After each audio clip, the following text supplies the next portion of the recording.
আসসালামু আলাইকুম। দেখতে পাচ্ছেন আপনারা ইতিমধ্যে ট্রেন চলতেছে। আমি এসছি আপনাদের জন্য কমলাপুর বাস রেল স্টেশনে।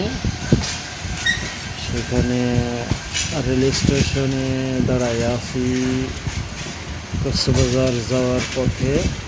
তাই আপনাদের জন্য